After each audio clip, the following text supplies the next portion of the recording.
students, hope you all are aware of microbes. Microbes are the organisms which are not visible with naked eyes and can be viewed under microscope only. These include bacteria, protozoans, yeast, viruses, viroids, prions, etc. You are also aware of a large number of diseases in plants, animals and human beings which are caused by microorganisms. They also spoil our food and other edible items. In fact, microorganisms give first-hand impression as disease-causing and destructive agents. But it is not true. They are more friendly and useful to man than they are harmful.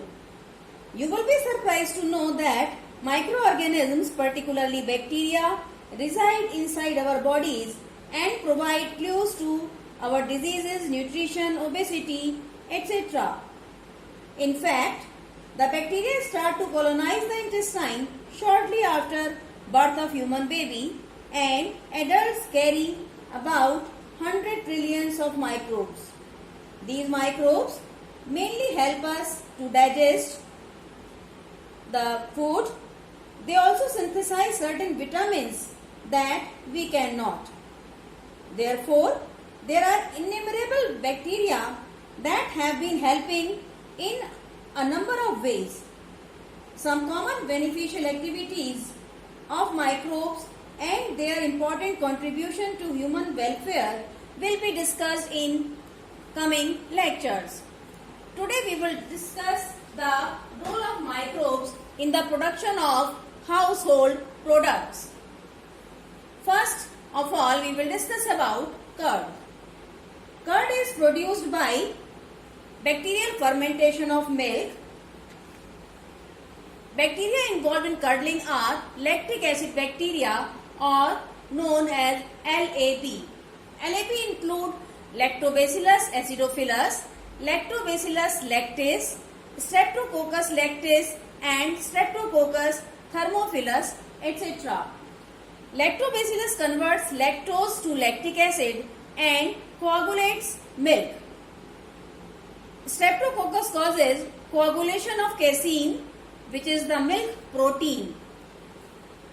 The small amount of curd which is added to milk to initiate curdling is called inoculum or starter.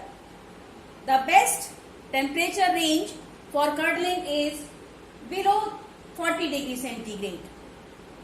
The next is yogurt, which is also similar to curd, but it is flavored with fruits. Means it is the flavored curd. The next is cheese. It is the partially degraded concentrate of milk fat and casein manufactured by the action of microorganisms. The quality and characteristic of cheese are determined by biochemical activities of a specific type of microorganism. For example, cottage cheese. Cottage cheese is prepared by using inoculum of Streptococcus lactis, Lactobacillus, etc. The next is the Swiss cheese. Swiss cheese is ripened by Propionibacterium shermani. Roquefort cheese is ripened by a specific fungus, Penicillium roqueforti. Next, Camembert cheese. It is ripened by Penicillium camemberti. The next is bread. Bread is prepared by under baking industry by using Saccharomyces cerevisiae, or popularly known as baker's yeast. The CO2 evolved during fermentation causes drying of raw material. Next is dosa and idli, which are very commonly used in our families. It is also prepared by bacterial fermentation using microbe Leuconostoc and Streptococcus. The next is toddy. Toddy is a traditional drink of some parts of South India and is prepared by fermenting sap from palm Caryota urens.